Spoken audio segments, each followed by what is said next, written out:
From the land of sky blue waters, from the land of pines, lofty balsams, comes the beer refreshing hams, the beer refreshing hams. Okay, North Star Knife Review here.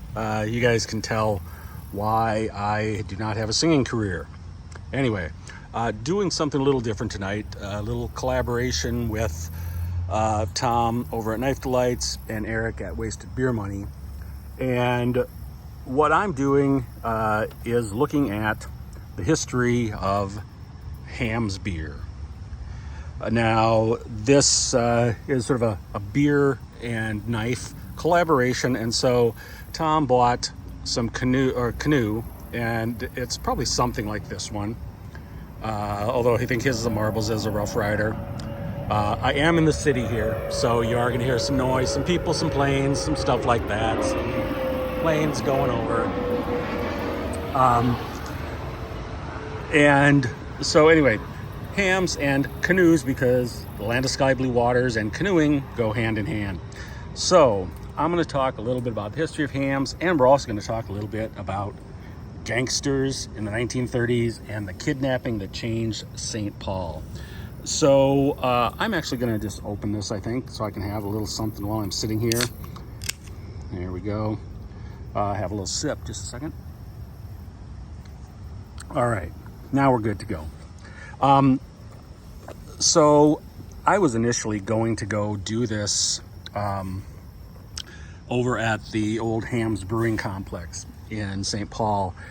And the problem is I want to get it done this weekend, but tonight's the only real time I have to do it because it's my in-laws' 50th wedding anniversary, and we're celebrating that this week. So we're going to be out, doing some stuff. So I want to do it tonight. And the Hamm's Brewing Complex, part of it's been rehabbed, and part of it is still in the process of being rehabbed because they closed down quite a while ago. And there are a couple of businesses in there, including a craft beer company, St. Paul Brewing, and a craft distillery, 11 Wells. It's a Friday night, so both of those are going to be busy. In addition, there's some construction going on over there, and so I know parking is going to be at a premium anyway. So what I decided to do was come out here to Minnehaha Creek. Now, this is a creek right in the heart of South Minneapolis. You can see there's some nice little houses over there. Little running path on the other side of this. But this is a place I like to come. Sometimes we bring our kids here. The water's actually pretty clean, and they can play in a creek just like if they lived out in the country or something, like I used to when I was little. So anyway, we're going to talk about hams today, and I was really excited when Tom asked me to do this because I've got a soft spot for hams. I grew up in rural Iowa, and at the time I was growing up, Hamm's was the beer that was on tap at the bar and cafe in our little town of 500 people. And my dad didn't drink much, but he would once, maybe twice a month on a Saturday afternoon go down to the bar and cafe for a couple hours and shoot the breeze with his friends. And I'd go along with him occasionally, and invariably they would be drinking Hamm's beer. And the thing is, I'm sure there was something else on tap too, probably Pabst or something like that. But Hamm's is just what everybody drank at that point. And I know they had a big Hamm sign in the window, and then behind the bar they had another big Hamm's sign that has scene that was on a screen that rotated around, and so it was pine trees and a lake and a canoe. So very fitting. So I was very excited when Tom asked me to do this. So anyway, Hamm's beer. Some of you probably familiar with it, maybe not all of you, but Hamm's was established in 1860. Well, the brewery that became Hamm's was in 1860. A man named A.F. Keller started what he called the Excelsior Brewery, and this was down in Swede Hollow, which is a neighborhood in St. Paul. Sorry, I'll let that plane go over. I brought along a little roll of knives. I thought we could pull some out and give you some visual interest while I'm talking as well. But, just some things you can look at. Anyway, so the brewery started in Swede Hollow in 1860. And because Mr. Keller didn't have enough money, he partnered with a guy named Theodore Hamm, who was a butcher and a saloon owner. when Keller died, Hamm inherited the rest of the brewery and named it the Theodore Hamm Brewing Company in 1865. And one of the first people he hired after he took it over was a man named Jacob Schmidt as the brewmaster. And some of you may have heard of Schmidt beer. Well, that's Jacob Schmidt, who originally started out at Hamm's.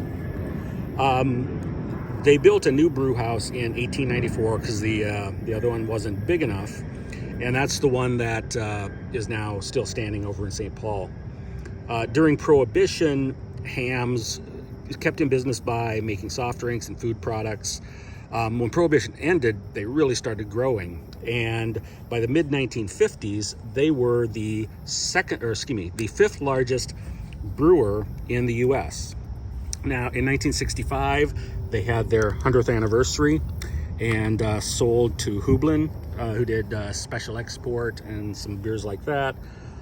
In 1975, they were sold to Olympia, then to Pabst in 1983. Pabst then became part of Miller, and they sold eventually Hamm's to Molson Coors, who still owns it today. And this actually is brewed in Milwaukee, Wisconsin. Oh, Jesus. Sorry. Anyway, you know how we Minnesotans feel about Wisconsin. So anyway, it's no longer brewed in Minnesota, but it still has sort of a connection. The old St. Paul Brewery was closed in 1997. It was had been sold to Stroh's, and they were making Stroh's beer in there until 97. It has been, as I say, part of it has been reopened and turned into, there's a craft brewery, craft distillery, and I'll put the links to their websites because they have some information about the old brew house too. Well, that's a brief history of Hamm's. Now let's talk about the Ham Kidnapping. And this is a really good book. If you're interested in gangsters or the 1920s and 30s or St. Paul, this is a great book. John Dillinger slept here. And I used to live in St. Paul. Lived there for about 10 years, and a lot of the places in this book were not that far from where I lived. One of the places, the Commodore Hotel, which is actually this on the cover, where Ma Barker and her boys used to live. It was only about 4 blocks from where I used to live in St. Paul. So, this, in St. Paul, the one thing you have to understand is back in about 1900, they got a police chief named John O'Connor. And O'Connor was a little bit corrupt, and he instituted what became known as the O'Connor system. And what that was a deal where criminals, gangs could come and they could stay in St. Paul and they wouldn't be given any problems as long as they gave the police a cut of the money and as long as they didn't commit any crimes in the city of St. Paul. Okay? Gotta have another sip here. So they could commit crimes anywhere else. You know, they could go across the river to Minneapolis. They could go up to White Bear Lake or out to Golden Valley or whatever. And that's fine as long as they didn't do anything in the city of St. Paul. And it wasn't just the police's support. There's a lot of the businesses supported this too because the gangsters brought in and spent a lot of money for those local businesses. And as long as the crimes are being committed elsewhere, you know, who cares, right? Well, that all changed one day in June of 1933 when William Hamm Jr., who was the grandson of the founder Theodore Hamm, and I've got a picture of him. This is William Hamm Jr. He was either a very punctual man or a creature of habit. I'm not quite sure which, but he would leave the brewery every day at about 12:45, or actually pretty much right on the nose, 12:45, and he would walk up to his mansion. Here's a picture of the Hamm Brewery at that time, and this was the Hamm Mansion. So every day, 12:45, he'd leave the brewery, walk up, and get lunch at home. Okay. Well, one day in June, as he was walking home, he got near the house, and a sedan pulled up. 4 men jumped out. They threw a hood over his head, shoved him in the car, drove off to Wisconsin. See, Wisconsin again. and then eventually to Bensenville, Illinois. And they sent a $100,000 ransom note. It's part of this is one of the ransom notes that they sent, retyped by the FBI. And it was the Barker Karpus gang, Ma Barker, her boys, Alvin Creepy Karpus, some of those people. And interestingly, later on, the ransom was paid. Hamm was released up at Wyoming, Minnesota, which is up north of the Twin Cities a ways. And he came back, and eventually it came out that a lot of the businessmen in town and the police had given information to the gang that did this. And obviously not a good thing.